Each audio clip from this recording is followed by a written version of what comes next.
at the end of the day, it's your money. It's not mine. I'm doing all this because it's not for the money for me. It's for the, I wanted to create this. I wanted to give something back. I've been LARPing for, 15 years, and I've been a taker all that time. I've gone to LARP events and I've paid my money and I've turned up on a field and I've enjoyed myself and had great memories. And I went, you know what? I want to give something back. I want to create something new. I want to give people new experiences. I want to draw in a new crowd of LARPers. All of these kind of ambitions and stuff like that, because I love the hobby. And unfortunately, all of that stuff comes with a lot of other things, which is getting to the next point, which is the stress of it all. It's a lot to take on. I've got a full-time job. I've got stuff going on in the house. I've got other commitments in my life. So this was such a large commitment to take on. And if I could look back before I started it a year ago and knew it was going to be as hard as it is, I may not have started this without a little bit more reassurance of support before I did. But it is what it is, and I'm not someone who quits. It's a lot of stress. I've had 3 occasions now where I've literally broken down. I'm not an emotional kind of guy, but there has been 3 occasions now where I've literally just curled up in a ball and hated myself because I felt that what I was doing wasn't good enough.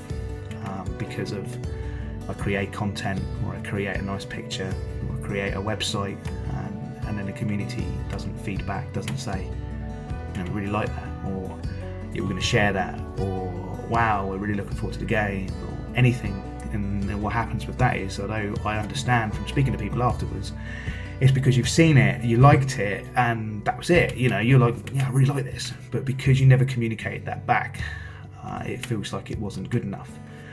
And as I said at the start of this, that kind of self-confidence crippling thing of me going, am I charismatic enough to kind of, okay, am I not selling it properly? Am I not saying the right things? Or have I diluted the message? I don't know. It's been lots of ups and downs.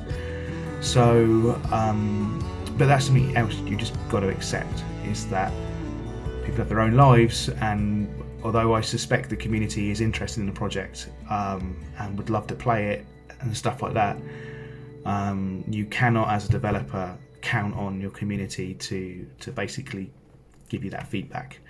A lot of people are very quick to be negative, but it's very hard for someone to be positive.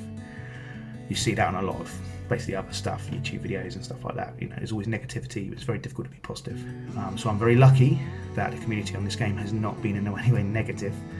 But it's still a struggle when I'm trying to make it a community-built project to not have that community engagement. So that's something, as I say, you just got to get used to, move on. Then what else is there? So I haven't lied about anything. When I said we had 7,000 locations, we literally have 7,000 locations. I haven't lied about how many plot lines we have. Granted, I believe at one point we had 17 plot writers, and due to various reasons, no fault of their own, unfortunately we've had 0 plots from our plot writers. But I did find on Fiverr that I could speak to plot writers on Fiverr, or writers on Fiverr, show them the plot example and the plot writer's guide and speak to them. And I've been able to have, I think it's now 6 plots produced in that manner.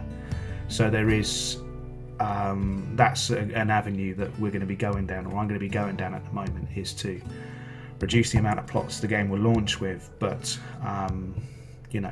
go through that way, because if you're paying someone, they're kind of obliged to do what they said they're going to do. And where I'm then a customer, I can give feedback and ask for alterations and things like that without feeling that I'm being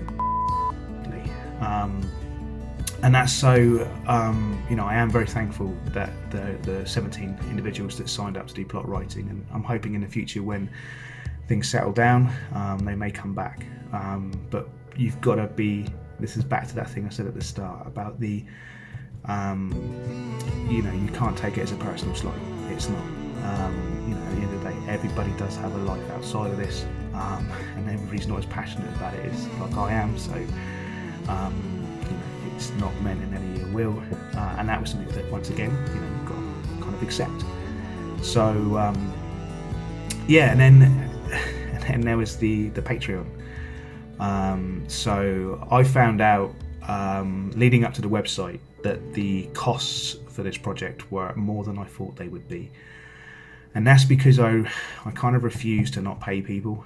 I'm very much a believer that if somebody creates something for me, then and it's their kind of business, then you should pay them for that. You shouldn't lean on them as a friend and say, give it to me for free. I wanted to always pay people. So that's why makeup artists, photographers, venues, stuff like that, I made sure they were paid. There have been others that I've negotiated with like advertisement and stuff like that for reduced rates, but in a nutshell, the costs are there. I also refuse to not use any legitimate copies of products from White Wolf. So all the source material I'm using, I'm getting from actually having the books themselves, and not going down nefarious routes to get that, which means that also comes at a cost. Then you've got things like the website. Now, we had some hiccups with that. So originally the website was booked in with I'm not going to mention names or companies here, but we went through 2 website designers at the start. One quoted us about 1,000 to 1,500, and that was going to include the forum, but they were unable to produce the forum, and they were struggling with the website concept, so we had to move on from that. We met another website designer who was going to charge about $2,000 now, because after speaking to the first web designer, we were a little bit more clued up on what we kind of wanted, and at that point they just skyrocketed the price, so we couldn't go with that. And then we did find a website designer who you can look at the actual website, and there's a link to him there, and he was fantastic, very reasonable in his price, very understanding, incredibly imaginative, and also was able to create the website we wanted, which was something a little bit unique and not your average just plug and play style. But as I say, that came at a cost, and it was a lot lower than we'd been quoted, so that was a positive. But all of the photos, all of the imagery, the costumes, and all of that went into it, the website did cost us around about £1,000. If anybody wants to see the expenditures, I'm more than willing to share that afterwards if you want to see where the money goes, in case you want to be doing something like this yourself. And then since then, we've been things like advertisement. So Facebook did this fantastic thing. When I say fantastic thing, it's just that you can pay for an advert that will appear on random people's screens, and that's how we then were able to, when they like that, we were then able to invite them to like the page, which means they see subsequent posts we make, and that's how we built the community that way. Asking for friends and family to share the page and ask people to like it is just, you can't, it doesn't happen. People don't do it. No matter how much you ask, please share and like this, please like the page, please invite your friends to like the page. No one does. So you've got to accept that and pay for Facebook to do that stuff for you. And these we've been running these ads at about £10 an ad. Do like 1 or 2 a month, and that's built up our community. So we've got 450 something followers now. There we go, 452 looking at the screen. So that's 452 people that are interested in this, and I suspect that a good 200 of them have come from outside of my friends list or people that know me, and it's come from the Facebook thing. So that's important, the advertisement, but it does come at a cost. So then you've got things like the advert we've done recently. It was only 30 quid for that, for those 2 things you saw, those 2 logos, which I thought was a bargain.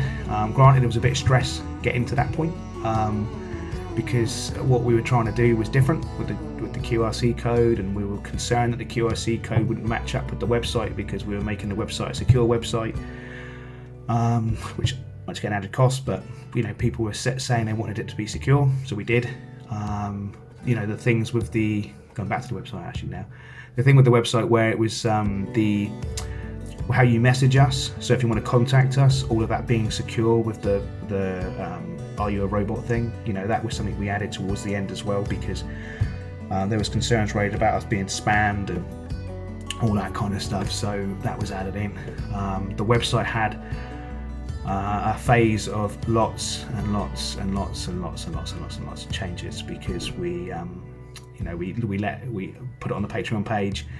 We had small feedback from there, and then we gave it to a select group of friends, and we got a lot of feedback from there, and then some other people got involved and they gave us feedback.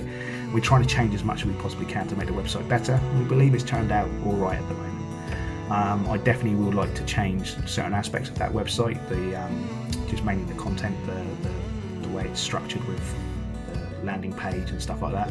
So that way when you land on the landing page, you actually kind of know, even from a complete don't know what the hell this is, you can kind of gauge what you're doing. So that needs to be retyped up. Here's another thing for you. I suffer from quite bad dyslexia and dyspraxia, which means talking to you or writing something down is difficult for me. So all of those posts you've seen where there's been some grammatical errors and stuff like that, well, that's after I've sat there watching it, you know, looking at it over and over and over again, getting my wife to check it, getting some friends to check it before I post it, because I wanted to come across, you know, as I wanted this to be professional. So that's something. But